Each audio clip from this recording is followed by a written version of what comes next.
Okay students, now let's see the instruction MVI R, 8-bit data. Now you know that in the instruction the first part it is considered as opcode and remaining is operand. So what is the opcode?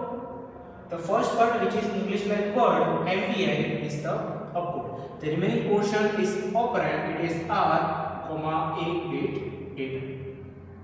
The next portion is byte. What is the byte of the instruction? The byte of the instruction means that the size of the instruction. If in the given instruction no data is present, it will be considered as 1 byte. If in the instruction 8-bit data is present, it will be considered as 2 byte. So you can see that in this instruction 8-bit data is present within an instruction, so that this instruction is of 2 byte. Now what is the meaning of 2 byte instruction? 2 byte instruction means that when this instruction is stored in the memory, it will occupy 2 consecutive memory locations. Okay? Machine cycles will be discussed, but before that let's see the meaning of the instruction. What is the meaning of the instruction? MVI R, 8-bit data means the 8-bit data will be moved to register R, or move immediate 8-bit data to register R. Let's see one example. The example is MVI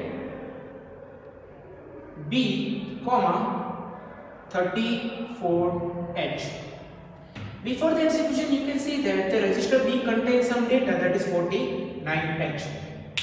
After this instruction is executed, the data will be moved, the 34H data will be moved to register B. So after the execution, the register B will contain 34H. You can see that the data will be overwritten. Now let's see how many flags will be affected. Because this instruction is data transfer instruction, so no flags will be affected. Now let's see the machine cycle. Now when you give the MVI B, 32H instruction to the microprocessor, the instructions will be stored in the memory from the starting location. Right now only one instruction is there, so it will be stored in the memory from the starting location. Because this instruction is of 2 byte, this one instruction will occupy 2 consecutive memory locations. So in the first location, the opcode will be stored, and in the next location the operand will be stored.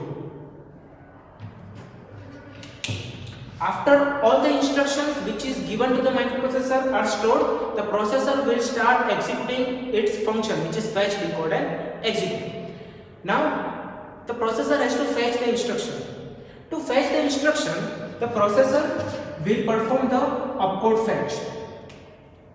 So it will perform the opcode fetch. Now when opcode fetch is performed, the MVI is transferred, but again the remaining portion of the instruction is left. So to read the whole instruction, the processor has to perform one more task, that is memory read. So to read this whole instruction, the microprocessor has to perform 2 machine cycles, opcode fetch and memory read. Now this instruction is arrived to the microprocessor, processor will decode and execute. While executing, the processor is transferring the data to the register. So data is already present in the microprocessor and it will be stored in the register B. So after opcode fetch and memory read, after the instruction is transferred to the memory, the processor is not interacting with memory. In the execution process, the processor is not interacting with memory. So in the execution, no memory read or memory write machine cycle is present.